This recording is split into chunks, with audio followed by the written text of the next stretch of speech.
Bonjour, bonsoir et bienvenue sur NG Corp. Et bienvenue dans ce nouveau format où on va expliquer des concepts résultant du développement du jeu et de son univers. Si tu sais pas de quoi je parle, en fait je parle du jeu que je développe sur la série Projet. Tu peux y aller, il y a le petit i, ici. Vas-y, clique, vas-y, fais-le. Et donc je pense que vous l'avez compris, on va s'occuper de ceci aujourd'hui. Oui, le métallium. Donc de façon grossière, le métallium fait partie des 3 façons d'avoir des pouvoirs dans l'univers du jeu. Le premier étant les pierres de pouvoir, le deuxième étant un autre pouvoir qu'on verra dans une explication future, et le troisième finalement le métallium, ce dont on parle aujourd'hui.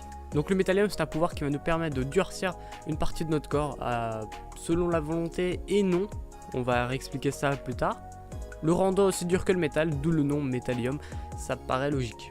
Les explications que je vais dire aujourd'hui n'ont pas de réelle utilité si on veut seulement jouer aux jeux et si on ne veut pas s'intéresser à l'univers, tout simplement.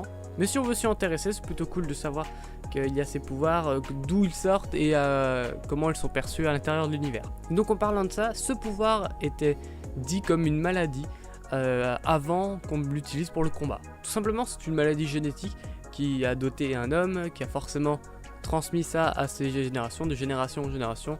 Il y a eu de plus en plus de personnes atteintes du métallium, ce qui était une maladie à la base, est devenu un atout puissant pour la suite. Pourquoi c'est compté comme une maladie? Tout simplement, on durcit une partie de notre corps, mais en attendant, on est privé de l'utilisation de nos articulations.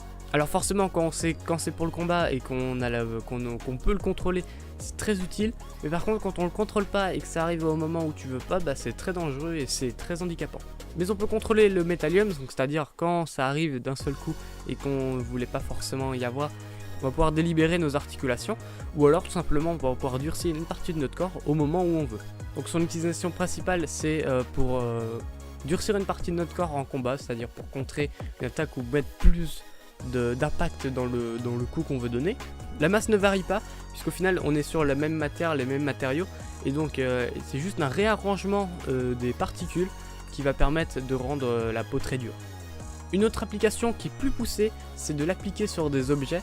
Alors on peut l'appliquer sur un peu tout ce qu'on veut, une barre de fer, une épée, un arbre, un caillou, tout ce que tu veux, y a pas de souci. Mais par contre ça consomme énormément d'énergie et ça demande un très grand contrôle du métallium et donc forcément beaucoup plus de temps d'apprentissage pour pouvoir utiliser ça. Si j'en parle, c'est parce qu'on en a abordé pendant le développement avec la phase 3 et la phase 4.